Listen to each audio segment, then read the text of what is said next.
Hey. I forgot to do the intro again. All right, take two. This week on Star Wars Sucks. Slavery and overly exaggerated racial stereotypes all in one beloved children's film? Yep. Stick around. We're going to talk about it.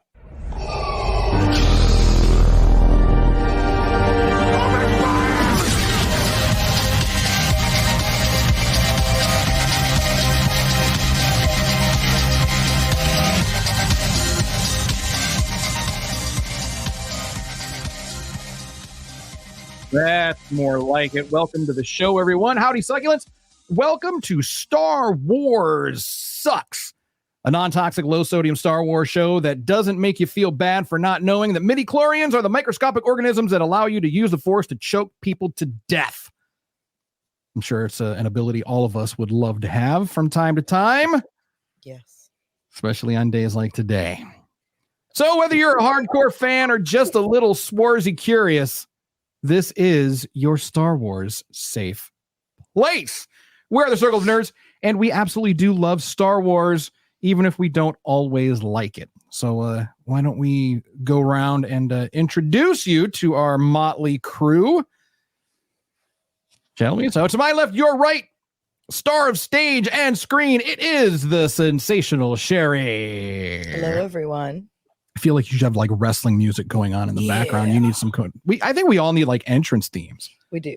I think that would be pretty cool. I can have a belt. We'll do that for season 2. Okay. I'm not messing with that right now. Season 2, we're all going to have our own entrance theme. So work on it, I guess. All right. And from the outer rim territory of Bostooine, it's Daddy Louie. Hello, children. And you do have a belt, don't you? A wrestling belt? I absolutely do. Why are you not wearing? We need like Star Wars. I have a full size one, and I have like a little one that you can put like on a Cabbage Patch doll or something. So I don't know why you would. So that's the one that you actually wear. No, that one goes around my junk, and then the big one goes around my waist, and then the medium size one is around your junk. Sorry, Mom. It's like a Coke bottle, right? Or like a Coke can. It's like you're packing like a Coke can. I'll grab it. You said no. You don't need to grab. Your junk. You said it. Now he's doing it. He's on camera. He's packing like Indiana Jones's sidekick, short round. Oh my god. Okay. Oh. That's horrible. Oh, that is the size of a cock ring. Yeah, see, like I can. You can wear it as a cuff. I'm glad all of our listeners can see this right now. Is that the Winged Eagle? It was this is the one that came after the Winged Eagle. This is the one that Stone Cold. Yeah, this is Stone Cold introduced this one. Nice. Gross. I only know about the greatest wrestling belt of all time, which belonged to the greatest intercontinental champion of all time, Macho Man Randy Savage. That white, nice, clean. Oh yeah. White belt is beautiful. It really is. It really, really is. And hailing from parts unknown, more wrestling terminology here. It's Tony. What's going on, everybody? Welcome back to the galaxy. I still need a nickname for you. We'll figure it out. Season 2. We'll get the music out. Season 2. Yeah. Season 2. And of course, I am Tommy D, your more than slightly obnoxious Star Wars know-it-all. So what are we doing here? It's very simple. Our mission is to watch all of the canon Star Wars films and TV shows in chronological order. We're going to break them down, connect the dots, and learn more about Star Wars and maybe even a little about ourselves. Warning, there will be spoilers. Now, this is also a warning to us, our team here, our family here. Let's be mindful of what we talk about outside of the episode that we're talking about. So we don't spoil like future stuff. Right. Yeah. Good call. Yeah. Good call. Because we didn't really think about that. Yeah, I didn't either until I was listening to the show last week, and I was like, "Oh, damn!" For people that didn't know about Dooku, we really just shat on that.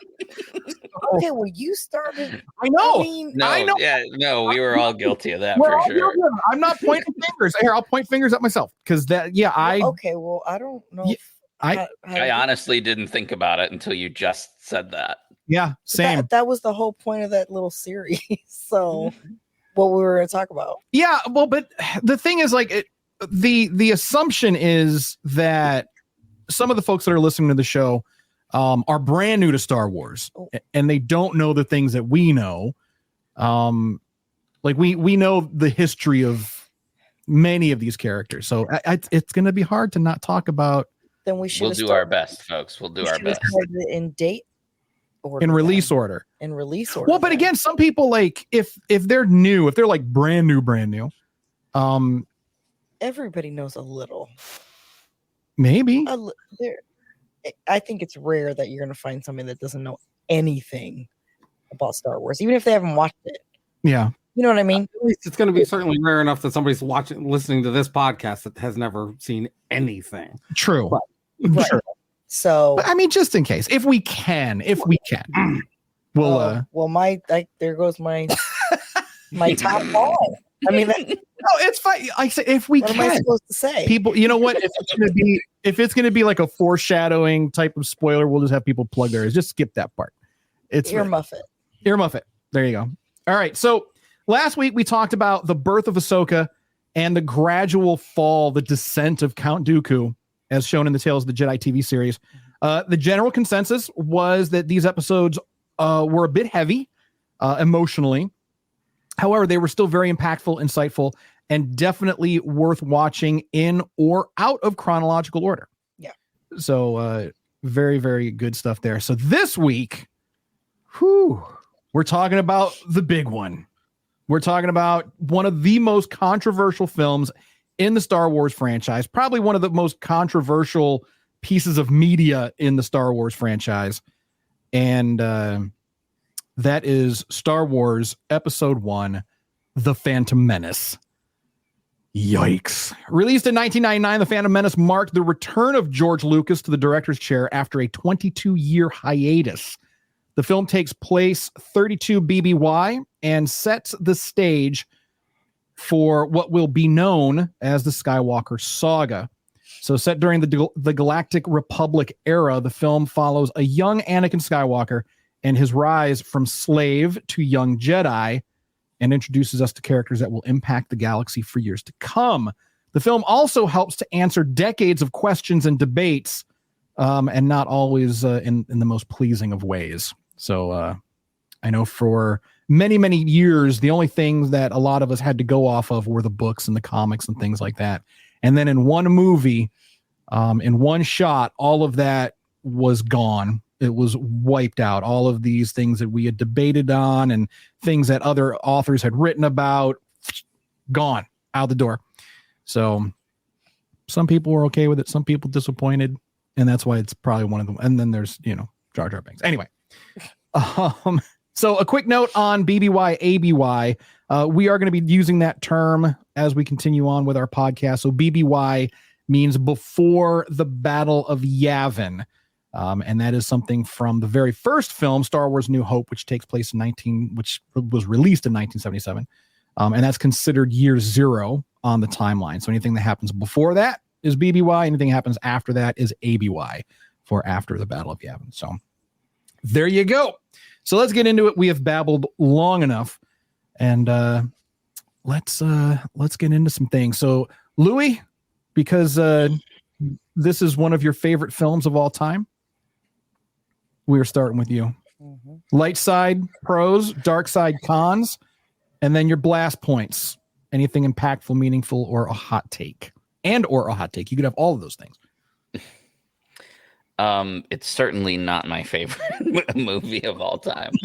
But it is by far not the worst Star Wars content out there. And admittedly, watching it now as a 41-year-old, it has nostalgic feelings. It's starting to have that nostalgic feeling because of when it came out. And me and Tony specifically, because him and I are pretty much exactly the same age. We're kind of like in that weird, we're not old enough to remember the original trilogy, but we're not young enough for the prequels to necessarily have been aimed at our age group.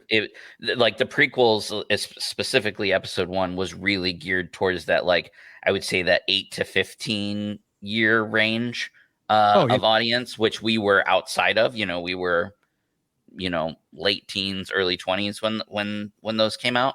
And so while we weren't the target audience, neither was the original trilogy, right? So we're kind of in that gray area. So I grew up watching the original trilogy. So when I saw initially episode 1, I was like, it was exciting to have fresh Star Wars content after so many years of not having fresh Star Wars content. Now we get fresh Star Wars content like a dime a minute, like Disney is force feeding us Star Wars content. But back then when episode 1 came out, like it was everything. So I would say my light side and kind of a blast point is the impact that this movie had overall on the fandom as a whole really has set the precedent for what we get now as Star Wars content. Without episode 1, I don't think we would have what we have today for Star Wars content that really set up things to be successful. I understand why there are some people that don't like the movie, which will go to my dark side points. The movie CGI wise did not age well at all. When I rewatched this movie for the purposes of this podcast, yikes. The alien CGI in the movie is atrocious. Like Jar Jar looks ridiculous. But I don't hate Jar Jar as a character at all. I don't understand the hate that he gets. I don't either. I do like Jar Jar as a character. Was he a little over the top? Sure, but again, the age range that they get right. Exactly. So yeah, I think my only dark side is like the CGI just didn't age well. Some of the acting is subpar. But going back to a light side is we got some breakouts from that, right? Like Natalie Portman is our Padme forever. Ewan McGregor is our Obi-Wan forever, right? Like, I mean, like we got some. Qui-Gon has become a fan favorite of Darth Maul. You know what I mean? Like, there's so much good that came out of that movie. And I find a hard time nowadays saying bad things about the movie for sure. Okay. So, any hot takes? Any other best points? Do you guys remember the merchandise for the movie? Yes. It was just all so good. There was just so much good stuff. The figures that had the little comm pads that you would put over the thing, and it would like say a phrase from the movie. You put it over and then when you were in the store, you'd like take it off of the shelf, and then you'd try and get the comm and the thing to do it so you could see what it would sound like while you were still in the store. And freaking all of the every restaurant, like every chain restaurant, like KFC and BK and McDonald's, there was just merch everywhere. Being a collector of Star Wars when that movie came out, it was like back when the Power of the Force first came out. It was that feeling, like, but this time you've got a new movie to back up that merch, right? Before with the Power of the Force stuff, it was people our age, grabbing it because, again, like you said, there was some nostalgia. These were the first figures that we had since the original figures, right? Which were just like sticks with sticks for arms and legs. And however, I still always will love the original figure lightsabers, how they would just like zoop, just Go disappear in and out of in the arm. But Yeah. but it's like everything about the merchandising of it was exactly what George wanted for the original, Star Wars film, Yeah. which there was a ton of merchandising, which was unseen. Right. The world hadn't seen that level of merchandising before. Star Wars was everywhere before the movie even came out in theaters. So now with the Phantom Menace, of course, I mean, Jar Jar's face and it was everywhere. I remember for some reason, I remember all of the water bottles. Like there were like, Yeah. and you're drinking, from a straw out of the top of Jar Jar's head. Oh, Yeah. I remember. Yeah. And I they have were the Yoda everywhere. one over there in that thing. We can't see it. It's like your camera looks like you're recording with a potato tonight for some reason. So it's just like really weird. Yeah. Maybe it's just on my end. I don't know. Okay. Recording with a bit- Anyway. I don't know. You're super pickly. But yeah, there was a ton of Yeah. merch. It was a good time to be a Star Wars fan. Sure was. All right, Tony, you're up. Okay, so I'm going to piggyback off a couple points. So first off, we'll start with light side. While the visual effects did not age well, the audio effects, I would argue, aged incredibly well. Especially going back, like we said, this movie came out at a period, 25 years almost after the original movie came out. And I love the original movie. I love how they did the effects with practical effects as much as you could. But there's something to be said for the audio in this movie. It is just incredible. I mean, just from the sounds of blasters to the sounds of the Boombas when they were bouncing around in the final battle. The audio is just incredible, and hats off to that team because they just did a really great job of that. Other light side points, while I will say that the visual effects overall are a dark side point, there are some things that they tried that I just thought were incredible. It's probably maybe 2.5 minutes into the movie, right when Qui-Gon and Obi-Wan are landing to talk to begin negotiations. There is, and I don't know if it is a very large droid or a relatively small ship that is walking around almost like a spider. And I have no idea what that ship is called. I tried to do a little bit of research into it, but I didn't find anything much on it. But I saw this thing when I was I literally watched the movie last night. And I saw this thing and rewound it back twice to just kind of watch this thing move. It's maybe on frame for 5 or 6 seconds in total, but it's just creative design. And I love the fact that they went for it, even if it didn't work. We talked about Jar Jar and some of the other alien design and whatnot. And yeah, it doesn't really hold up now, but I'm glad that they went for it. I'm glad that they didn't just try to just stick with humanoids and all that. So I thought that was intriguing. Hold on, like one second. So I think we're kind of getting a little bit off track, just a little bit. So we're talking, we're kind of like critiquing the film, in terms of like technical, the graphics, things like that. Let's talk about the story. That's really, really why we're here. So Tony, we didn't really touch on that. It's like, but it's so easy to look at, like, to see things like the CGI from 1999.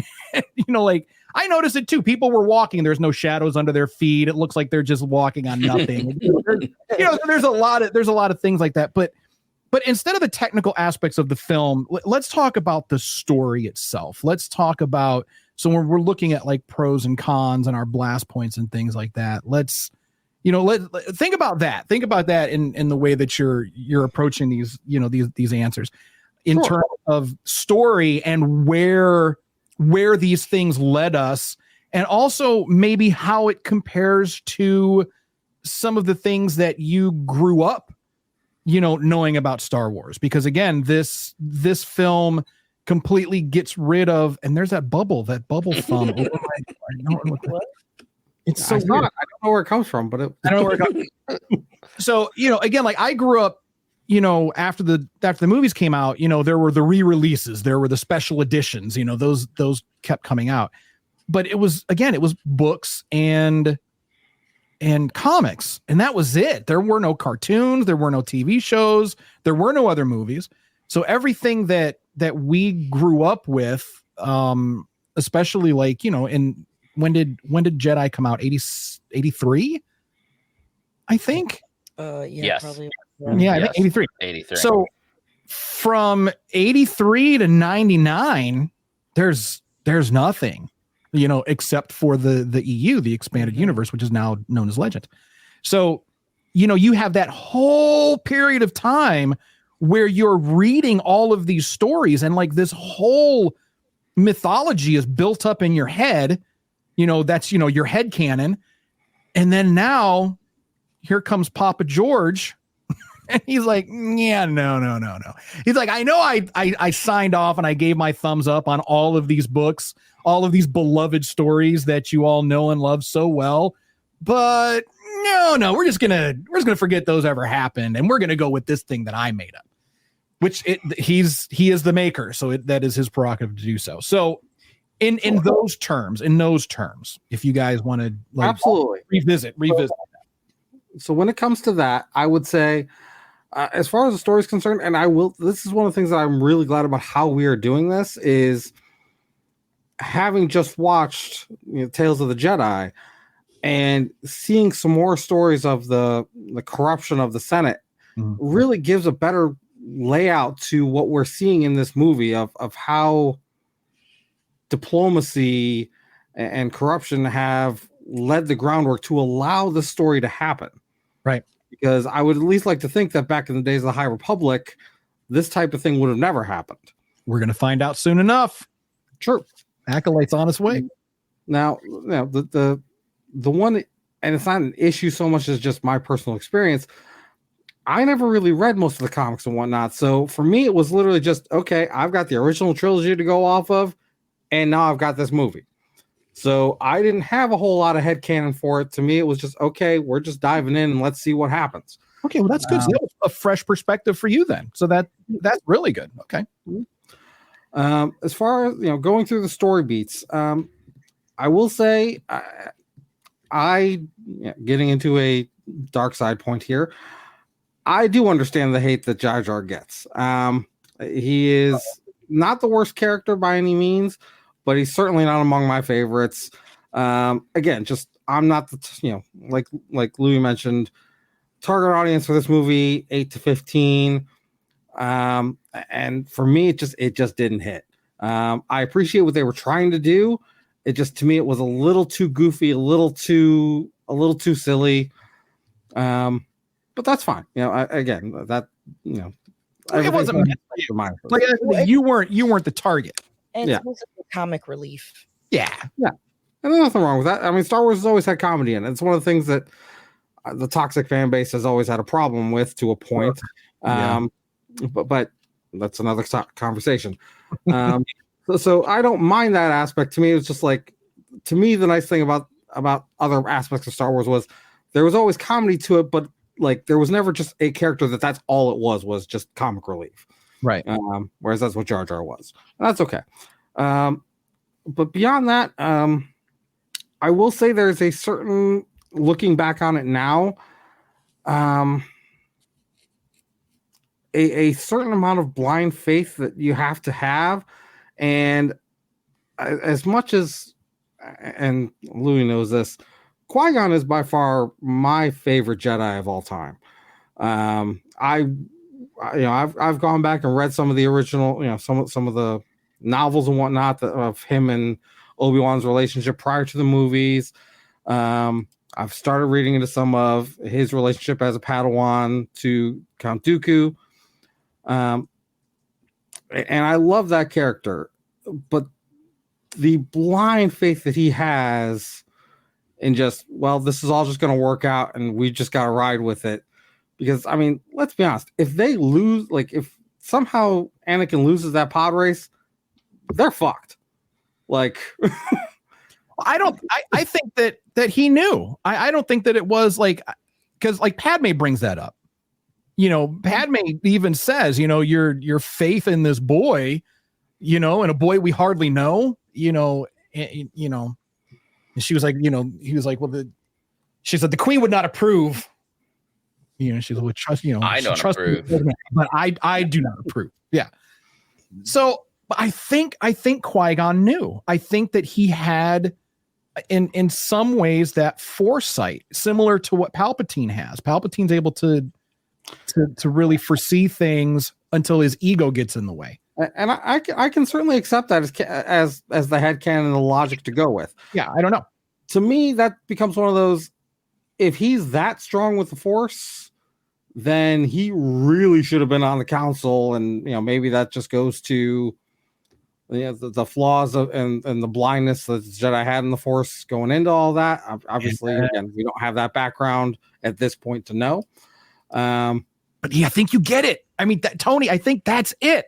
I think that is that is the eye opener right there. I don't know if it was done on purpose. I really want to think that it was done on purpose, but like you said, that is the flaw in the Jedi Council that we see across Star Wars. We see across, how when they say the Sith only deals in absolutes. Well, so do the Jedi. I mean, the Jedi are still very much, there's the light side and the dark side, and there is no in between. We talked about that last week. So in that respect, what you said, I think that really, really nails it, is that, yes, Qui-Gon should have been on the council. He absolutely should have been. He probably should have been the leader of the council, but he didn't want it. And the council didn't want it because the council's like political. Yeah. Sherry, you were about to say something? Well, I don't think they agreed with his living Force tactics. No, yeah, they did not agree with his methods at all. I think that's the difference. But you'll get to me about that. Uh-oh. Oh man, Sherry's got something. So when it comes to blast points, again, this is pretty early on in the movie. I want to say maybe 10 minutes in, when Qui-Gon and Obi-Wan are confronted by the quote-unquote droidicas. Yep. And they decide to make a hasty retreat. Yes. This is an ability that was never seen in the original trilogy and has never been seen since. No. And it's something that would have come in pretty fucking handy in a number of situations. Many times. Not to mention, more specifically, later in this movie when Obi-Wan's trying to catch up in the Duel of the Fates. Yeah. Like, if you've got access to that surface, you should have been stopped by that stupid shield, whatever. Sherry, remember when they were trying to poison them inside that little conference room, and they came out, and then the battle droids with the shields, the droidicas came up. Yeah, I know that. We see them use their like lightning speed. It's like, it's Obi-Wan's like, it's a standoff. They're like, pew! And they're like gone, like the Flash, like a cartoon character. There's like a little smoke. I remember now. Yeah, and Tony's absolutely right. We never saw it before, and we never see it again. We literally never see it again. Where was that maneuver before Qui-Gon got the gut shot? I mean, he could have been like, nope, I don't think so. Haha. Well, maybe they're, you know what? It's a plot device. It's technical. Maybe it's like a once a day thing. There's like a 24-hour cooldown on it before you can use it again. Tired. You do get tired. I mean, the Midi-chlorians can only do so much. It takes a lot of energy. So the Midi-chlorians, they gotta take a break. That's funny, Tony. Now the one thing is, like, to me, I honestly, this is one of those things that I think when I watched this movie back in 1999, I don't know that I recognize that that's what that was. Nah. Right. Nah. But I certainly recognize it now. And again, back in 1999, I was definitely a Star Wars fan, but I wasn't aware of the critical issues or the toxic fan base that we love to talk about. Yeah. But I will say, like, it's almost stunning how, again, maybe I'm wrong, but I certainly don't remember there being a ton of backlash against them having this ability, which had never been seen before. No. And yet, when the sequel trilogy comes out, oh, there's force healing now. Oh, this is bullshit. You can't do that. No future spoilers. Too late.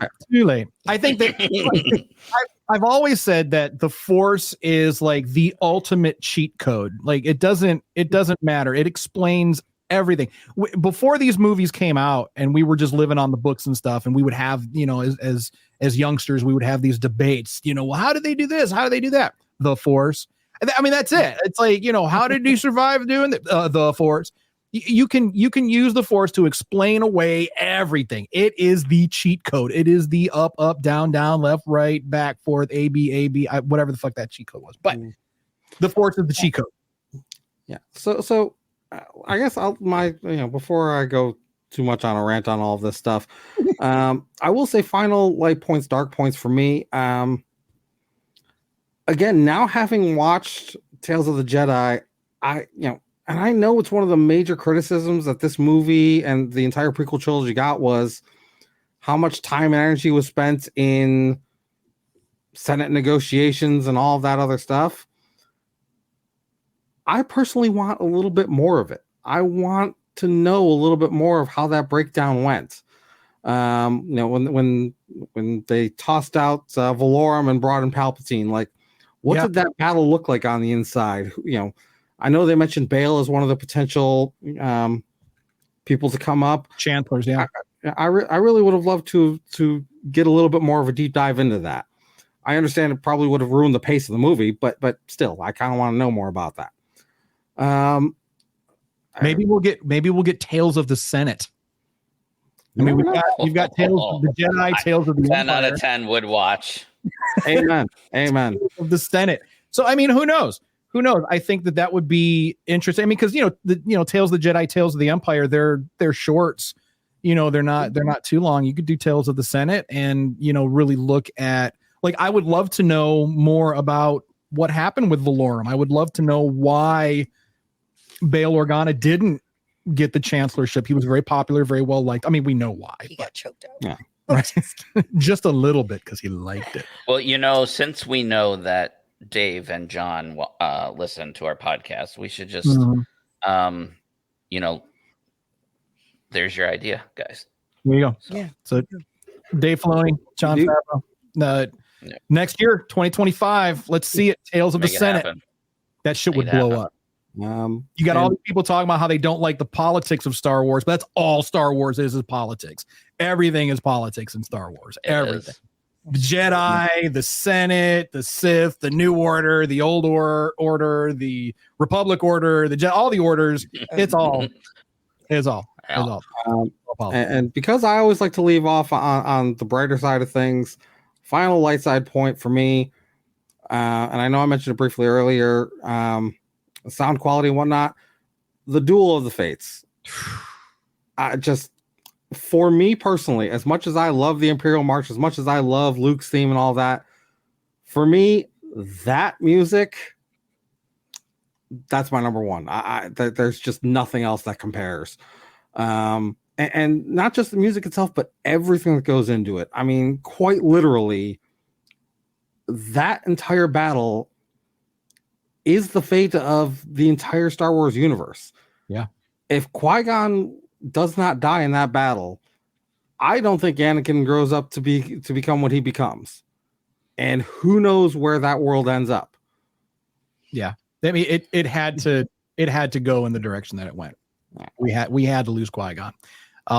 Obi-Wan had to lose Qui-Gon.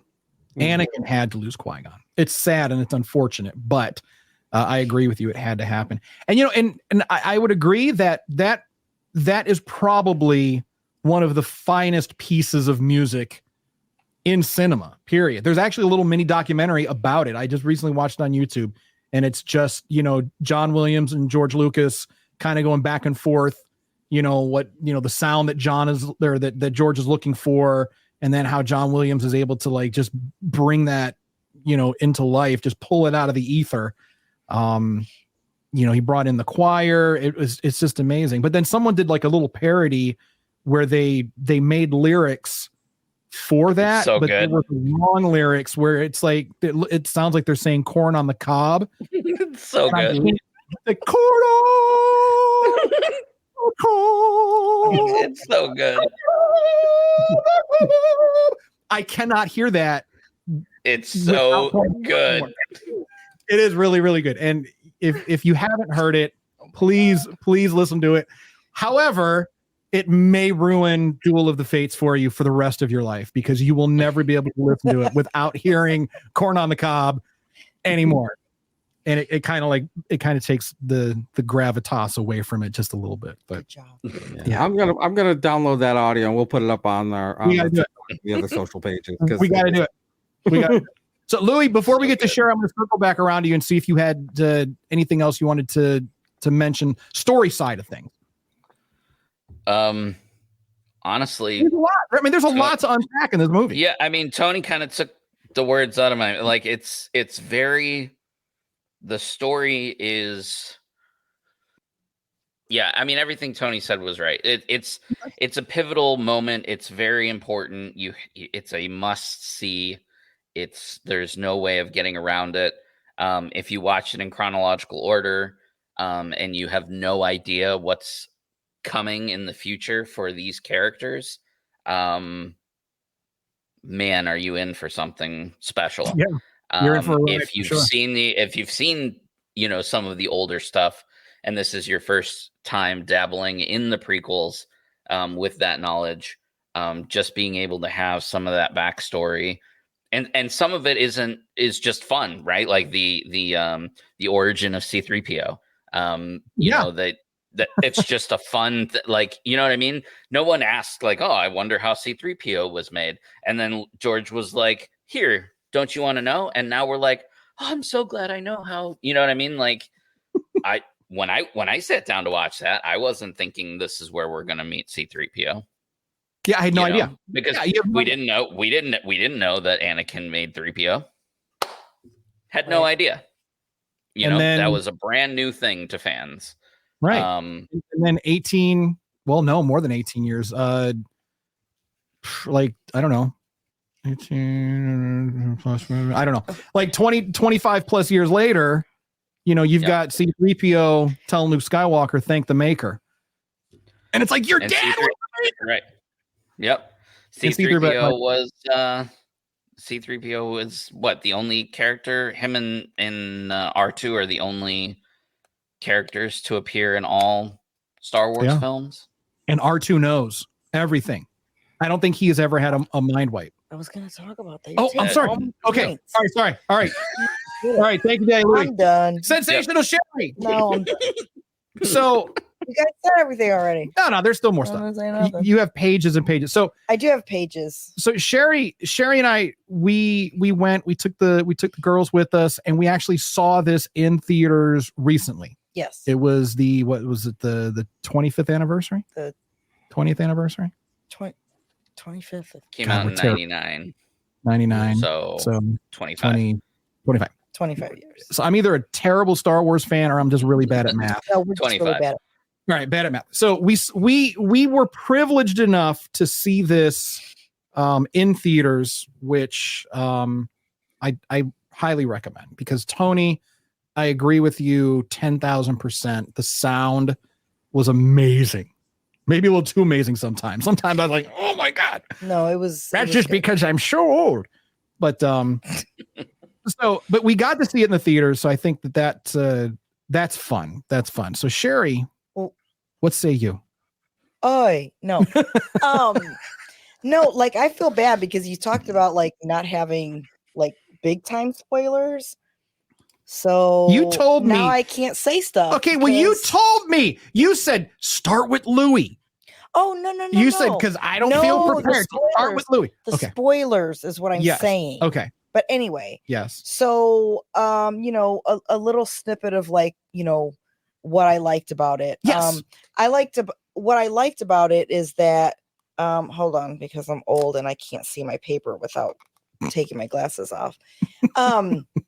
Anyway, so what I liked about it was the story of the 1977, basically the other 3 movies. So with Annie Yes. and Anakin and things like that. If people don't know who he is, well, now you know. I mean, if you're if you know, right, if you're staying with if you're doing our homework along with us, you know who Anakin is in this little slave boy. And no, that's not what I mean. But you mean if you know who he becomes? Yes, I'm pretty sure everybody knows. I mean, and I know, but that's what I have my paper. So anyway, so it kind of defeated what I was going to say. But so then, just tell us how you feel about the movie. No, the movie itself. The story for me, because I like Tony, I didn't read the comics, things like that, but I've lived with you for 30 years. Yeah. So obviously I know some things from the books, but I only know the original trilogy. Right. So when this movie came out, it was eye-opening. You know what I mean? And I was like, oh, Anakin is this great kid. And the thing I felt bad for him, to be honest, when they took him away from his mother. That's one of the things with the Jedi. We talked about this before. I don't agree with that. I don't agree with them ripping them from their families. They're kidnappers. And yes. And doing all these things to train them in their cult. Child abductors, human traffickers. Well, I mean, I don't think they're human traffickers, but it's not Diddy. But dang. Shots fired. Shots fired. Oh, damn. Damn. But you got to put that in there. Damn, girl, don't hurt him. Savage. He hurt himself. Oh, damn. But all right. But no, anyway. So jeez. With I don't even have any sound effects for that. What does this one do? Do it. No, that's jeez, that hurt my heart, and I'm not even involved. So no, I don't. But anyway, but yeah, I really thought that Qui-Gon, and to be honest, this is a spoiler. Sorry, guys. He could have fought a little harder to get his mother released as well. And I know that's not a spoiler. We see that in the movie. That's not a spoiler at all. Yeah. So in the movie, we just don't want to spoil stuff that's outside of the Phantom Menace. It's fine. If it happens, it happens. So yeah, I felt for them. That's what I like. I like the movie about the whole I don't know how to put it. I don't know. I just generally I like the movie. Jar Jar is fine. Like you said, he's a little over the top, but again, he's that comic relief, so it doesn't really bother me. I think the Gungan are a great people, a great race that they have, that they brought in and introduced, and everybody can get along on the planet, which I thought that was really cool. I think the biggest thing, let me see, what did I write here? Let me write here. Yeah, so I guess the negative and for me again is just when they took Annie away from his mother. Yeah, I really think because he was too old, and I agreed with Yoda on that. I have to say, when they brought him to the temple, I 100% agreed. He was too old. I think maybe they could have kept him on the planet and maybe taught him a little some things, and teach him about the Force. Maybe go back and talk. You know what I mean? I don't think, because he already had like preconceived notions.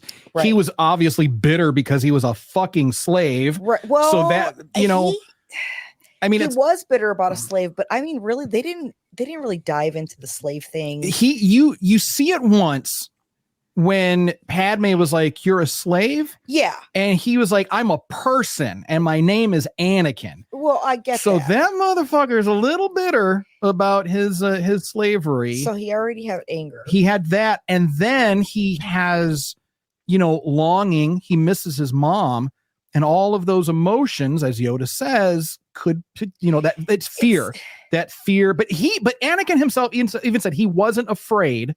But he misses his mom. I think that there was a level of fear there. Of course there was. But you're what, 10 years old? 9. He was 9. 9 years old, and you're like light years away from your. Oh well, I'm gonna train you. And I felt bad for Obi-Wan because he's like, I haven't even done the trials yet, and you're already getting rid of me. Right. I know he loves. I am ready to face the trials. Right. Yeah, I am ready. Are you? I mean, apparently you're not. And then the council, Sit down, kid.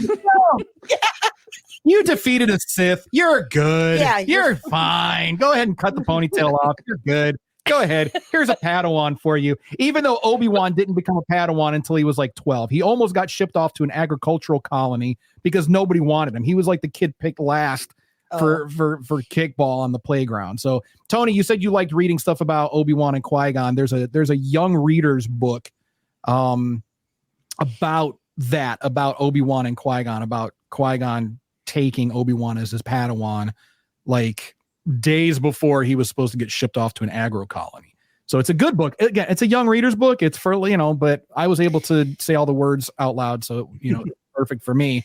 I haven't read that one. The one I read was called Master and Apprentice. And I do highly recommend it if you're interested in getting more of that background. I have heard that that's good. Between those two characters. I've seen that movie, but it was not Star Wars related. That's a whole other topic that's best for our OnlyFans group. That's OnlyFans my content. Goodness. Sherry, please continue. But and you could see Palpatine's wheels. Oh yeah, like turning in this movie. We will watch your career with great interest. Yeah, I bet you pervy motherfucker. Like, I didn't know much about him, and then when we see, I had no idea when we first watched this. Obviously, back in '99. I didn't know he was part of the Senate and all these things. Right. I had no idea. So, but then you see him talking to Padme, and I felt like, I don't know how she didn't feel the sinister. I don't know. Yeah, he's just slimy, right? Yeah, he just seems like he makes my skin crawl. So I'm so, and I know she was young as well. Was she 14? Yeah, she was like 14, 15 years old. And you're the queen of this whole planet. So and you're getting all this advice from all of these like far older people. You have all these expectations. You have the weight of the weight of a world on your shoulders. And you're a kid. You're a baby. I mean, she was raised for that, but still. Yeah, and she did a great job. She did a great job. And I don't know how many people have watched like The Crown, Queen Elizabeth. Yeah.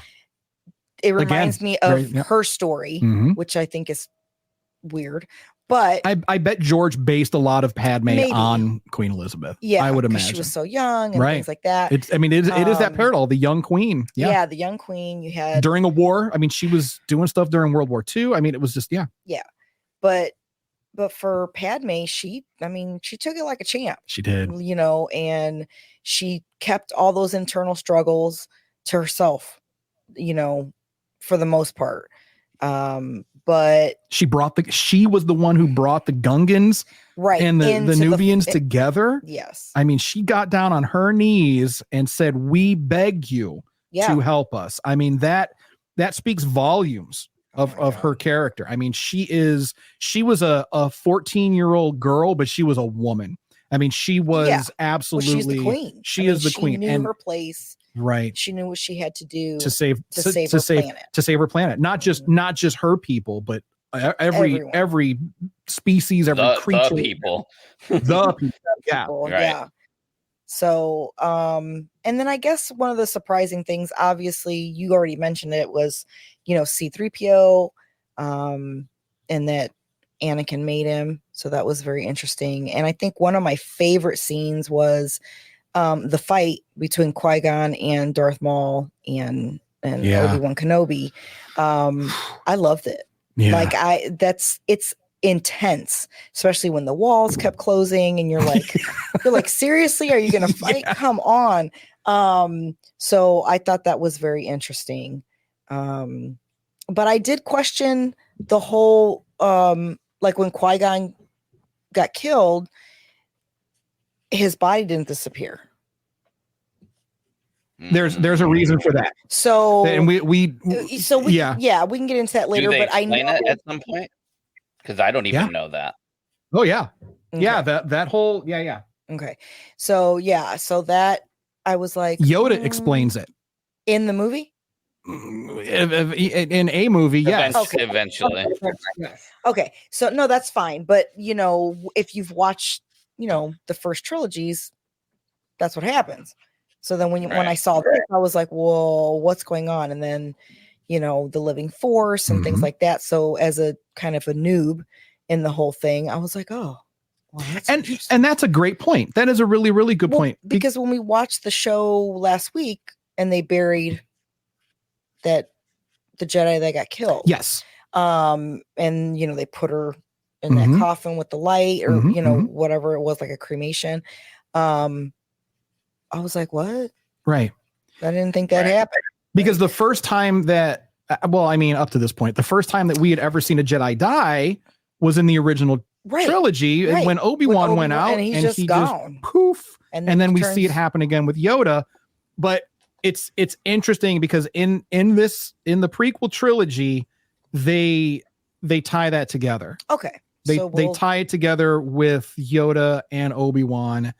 Okay.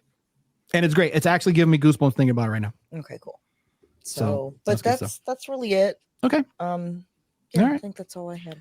I would recommend it. Yeah. To people. Yeah, I was gonna say, Tony, Daddy Louie, recommended for new fans. Absolutely. Okay.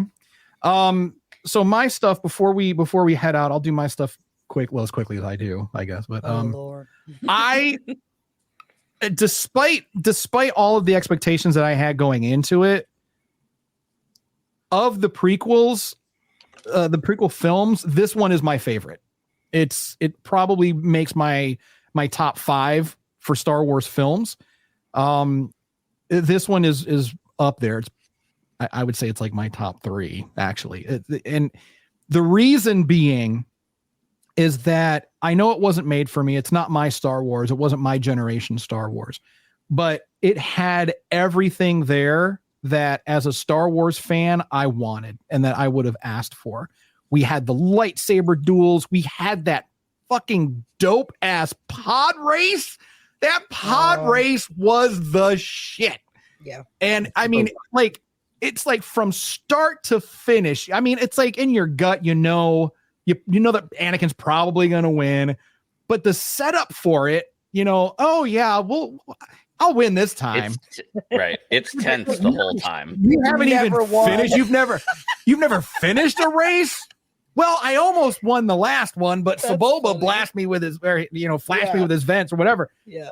So it's like, and then like the look on Padme's face, like, oh shit, what did you say? You assumed too much.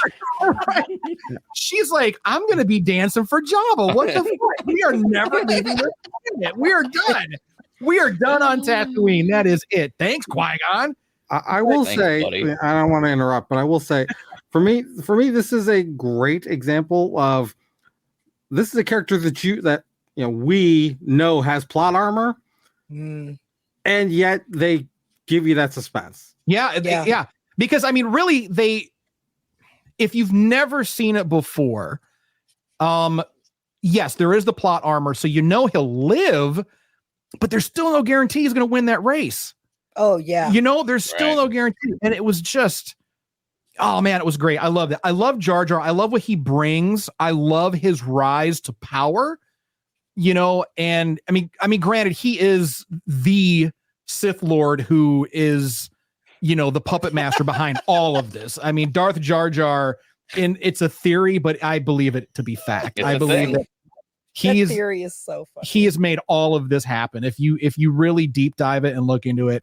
Is it because they what is it? Kicked him out of the city, yeah. So now he's getting revenge on the whole. But I think that was all part of his plan anyway, too. Oh, is that what? Okay. You're not gonna smash the boss's head liver or whatever it's called, and get banished because you're clumsy. Banished because you're clumsy. You're not gonna get banished because you're clumsy if you don't do it on purpose. No one's that clumsy. Especially Gungans. Gungans, if you see, Gungans are very agile. That's true. They're very agile. They're obviously they're good swimmers, but they're maybe Jar Jar has like ADHD. No, he doesn't have ADHD. He is full of the dark side. That's what he has. He needs some Ritalin. Yes, he needs some. Yeah, no shit.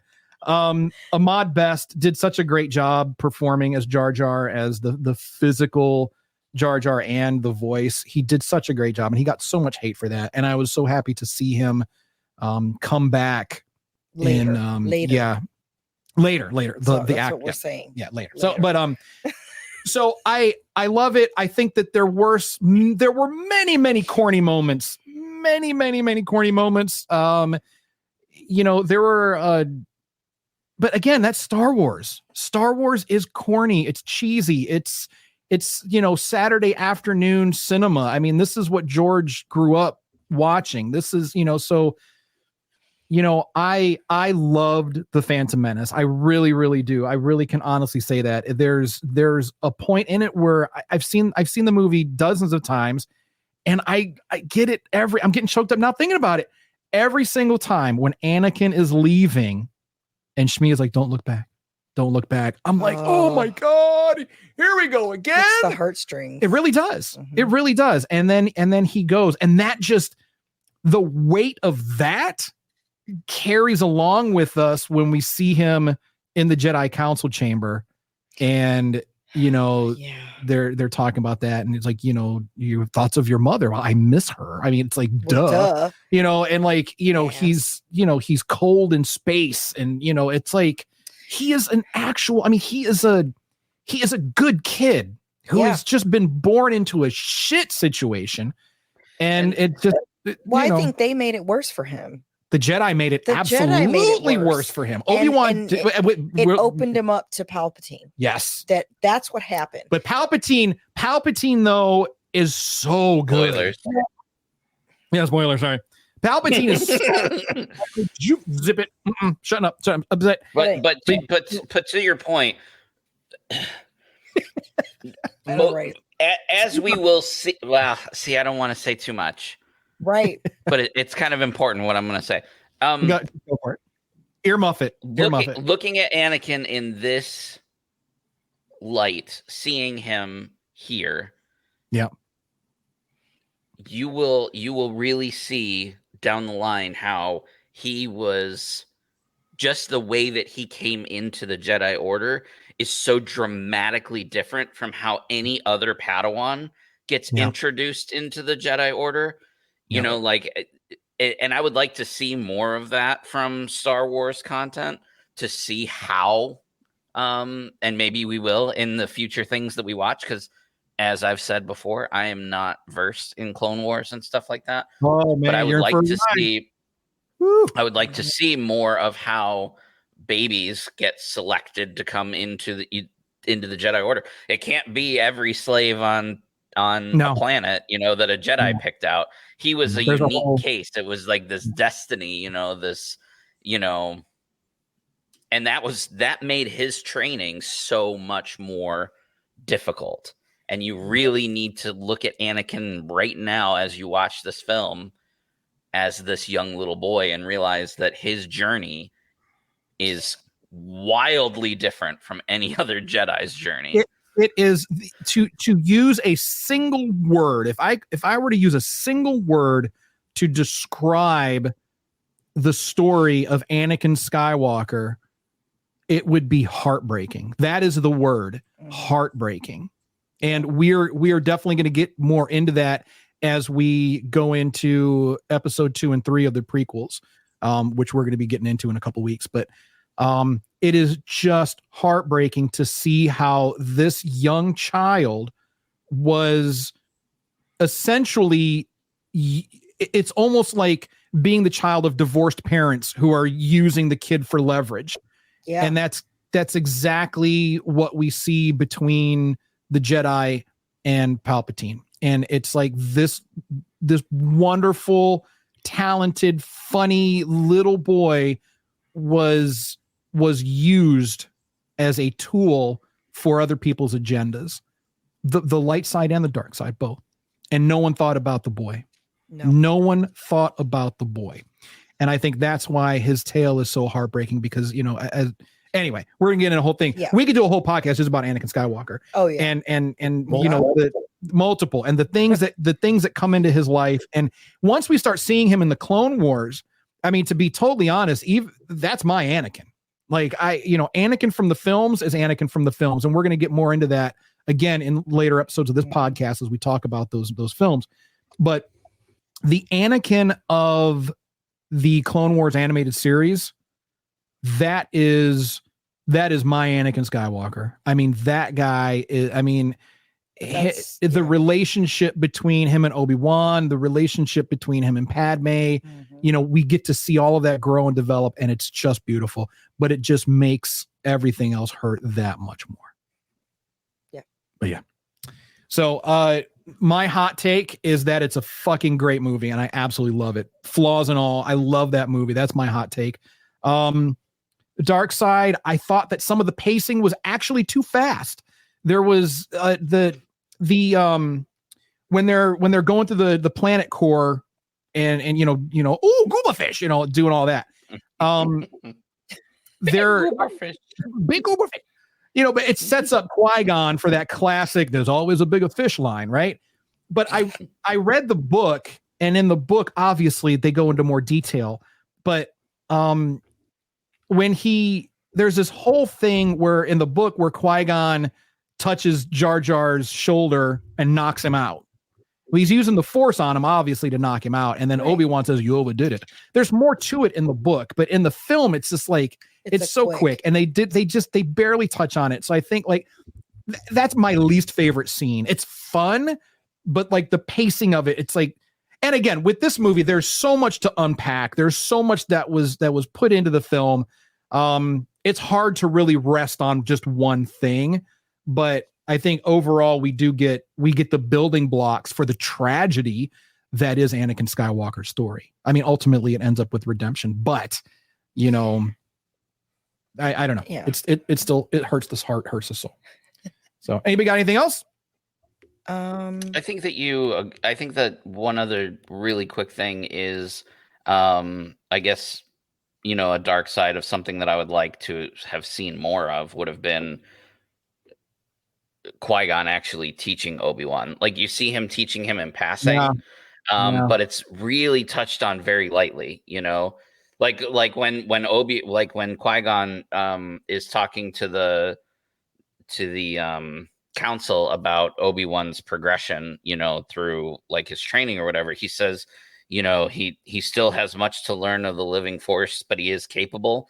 Like I wanted to see, you know what I mean? Like I'd almost want a prequel to the prequel. I want to see Qui-Gon train Obi-Wan, because Dave and John are listening, guys, fellas, right? A 6-episode series, shorts, 20 minutes long, 6 episodes.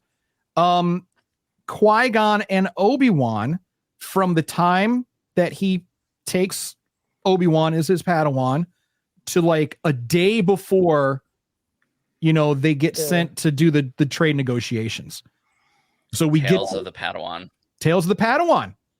Personally speaking, I would love to see that. I absolutely would. But I want to see Qui-Gon's progression from Padawan of Dooku to Master of Obi-Wan. Well, and something happened to Qui-Gon Jinn along the way. I don't know what. I don't think any of us know what it is, but something happened to Qui-Gon along the way to make him ridiculously powerful. Yeah. So much so. Wow. So much so. And man, fuck it. We're gonna spoil it. I don't care. No, but don't spoil it. So much so that he actually teaches Yoda and Obi-Wan from beyond the grave. He becomes that strong in the living force. It's insane. So I think something happened, unless maybe his midi-chlorian count. So no, but his Dooku's powerful as fuck. So but what I'm saying is he saw the struggle in his master. That's a good point. Okay. And I think instead of turning the way some do to the Sith, he turned the opposite and was like, what are you doing, dude? We need to do this. That's a great point. So it pushed him harder to be good. To be as good as, I mean, I'm not saying I think they all tap in to some dark side. I mean, you do once in a while. That just happens. But maybe he focused internally more to try to help his master. I think he did. I think he did try to do that. That's a great point. And yeah, he focused on the better part of the Force, using it the way that it's supposed to be used. So he tapped into the living Force more. Yes. To try to counterbalance the slide that Dooku was going on. Right. And I think Qui-Gon is the epitome of the Force. I would agree. He has I think he has the best of both worlds. And knowing who his master is now I can see why. So that really set the stage for you. That's good. I'm so glad you were able to experience that. Yeah. That's awesome. Yeah. So I think that's. So my personal take on it, like, if you and I know it's a different nerd topic, but if you're all familiar with the Dungeons and Dragons, what is it called? Alignment chart. Yeah. I think Qui-Gon lands on true neutral, and I think he's the only Jedi that we know that does. I'd put Ahsoka at true neutral. I would put Qui-Gon. I would put Qui-Gon at like neutral good. But she's but with Tony's experience, not having the background of Ahsoka, he might not see her in that way. So maybe when all of this is done, then he's gotten Ahsoka's full. Because I haven't seen it, but I know a little bit more about it because I've done probably a little more research than Tony has. So maybe once we've all seen Ahsoka's full story, maybe. But I agree with Tony. Right now, of the Jedi that we've seen and what we know, I would agree with him. Outside of Ahsoka, who we're still I got it. Yeah, from your perspective right now, yep, absolutely, I would agree. That's fun. We should do a Star Wars character D&D alignment chart. Like, just make an alignment chart and put in there who we think is the critical example of that particular alignment. Well, after all this, that can be like a grand finale episode. Like, I don't even play, but I know what that is. So yeah, obviously. We could probably even do that on our social media.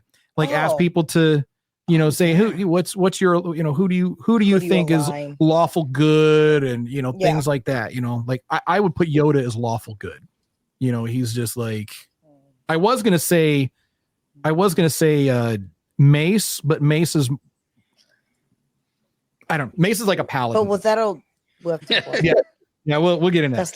That's later. All right. But I have a fun fact. Oh yeah, fun factus. Just a quick one. People might know it already. Fun factus, but people might not. That George Lucas writes all the movies, or all his ideas, but the movies, with a pad and pencil first. No typewriter, no computer, just paper and ink. Just paper, old school, and pencil. It was specific. Oh, it said pencil. Okay. It's probably so you can erase or whatever. But so when we're talking about how a lot of it was just like really fast paced, I'm thinking that's how his brain is. Yeah, probably. And he's writing this stuff. If he is literally writing it out, I mean, think about your brain, Tom. You have all these ideas and you're just trying to. My brain is fucked. No, that's not what I mean. It's knackered. It is. No, but but that's what I'm saying. George Lucas has that imagination, that type of brain, right? Where you have this idea and you have to get it out, and he writes it out. He writes it on paper, and then probably makes changes. And obviously, writers and things like this get involved, but the initial is just bleh. Yeah. And it's interesting. Yeah. And it's cool because if you ever look at, like, you can go online and, like, they've got, like, the first drafts of things and the original story. I think it's called The Jedi of the Wills. Okay. Or something like that. Or it's something of the will. I haven't heard of that one. Yeah. That was, it was, like, all of the names, a lot of the names are still in there. I think Starkiller was in there. Starkiller was originally supposed to be Luke's name. Like, it was supposed to be Starkiller, not Skywalker originally. but maybe it's Tales of the Wills, something like that. But that was like the original. That was like the original. But there's it's really interesting to look at, Sherry, like what you said, the way that his mind moves, like in the direction that it moves in, it kind of like, weaves in and out. But then to see like a lot of the stuff from his original notes and his original manuscripts, Dave and John are like pulling things from that. Oh yeah, I bet. Yeah. Like the Rebels TV series, when you look at Zeb was the original concept for Chewbacca, which is really, really cool. And like the whole animation style was based off of Ralph McQuarrie's original concept art. So to see that coming full circle, again, that's showing that, Star Wars, that especially Rebels and everything that Dave and John do, everything is a love letter to George Lucas, thanking him for creating this amazing galaxy for us. Again, flaws and all, we're not all going to like it. No, but we all don't have to like it. You like what, it's like someone had put out, it was a tweet years ago. And they said, Star Wars is like a restaurant. It's like your favorite, it's like our favorite restaurant. You go in there, you don't like everything on the menu. You order what you like. You don't eat what you don't like. You don't worry about what other people have ordered. And above all else, don't be a dick to the staff. Oh yeah. And I agree 100,000%. That's any franchise, really. I mean, you've got a lot of people that work hard to do this. And George shared this with us. I mean, I feel grateful for that. People are like, well, Disney is destroying it. Well, you know what? Anyway, that's not for this show. No, but I love it. Thank you, George, for creating this. And I hope I get to meet you before you die, because you're old. So you're stupid. Oh my God. All right. So he probably listens too. So maybe give us a call so we can set up a meet and greet. No, so the only one listening is Disney. No, they're lawyers. The only ones listening. Lawyers are like, listening. What is this Star Wars? Yeah, sense? Let's, Well, how about you give Dave and them the ideas that we're here today? How about that? We'll get there. We'll get there. So homework for next week, succulents. Watch Tales of the Jedi, Season 1, Episode 4. Now, remember, we didn't watch that on that last run, but now there's a reason, because 4 takes place directly after the events of the Phantom Menace. Okay. And it's just going to hit you hard. I'm just have a box of tissues. I'm just saying, you take that however you want to have a box of tissues. Weep. Yeah. It's be like, cry. You're going to feel it. You're going to feel it in your chest. I hope that, if people are watching these things in the order that we're giving out the homework, and I'm hoping there's people watching things for the first time, Sherry, like you had seen, with the whole thing with Dooku. I really hope that people are seeing this and their eyes are opening and they're learning new things, and they're really starting to invest in some of the characters, and they're starting to get that emotional connection with some of the characters. Yeah. So when we lose someone like Qui-Gon, we didn't have a whole lot of time with Qui-Gon. But he made a big impact. He did make a big impact, but now we're going to see how his death impacted others. Yeah. Tales of the Jedi, Season 1, Episode 4. Watch it. It's so good. It's perfect. So good. It's more Dooku stuff. So. Okay. All right. And with that, it is time for our obligatory pimping. So please check us out on all social media at the SWS Show.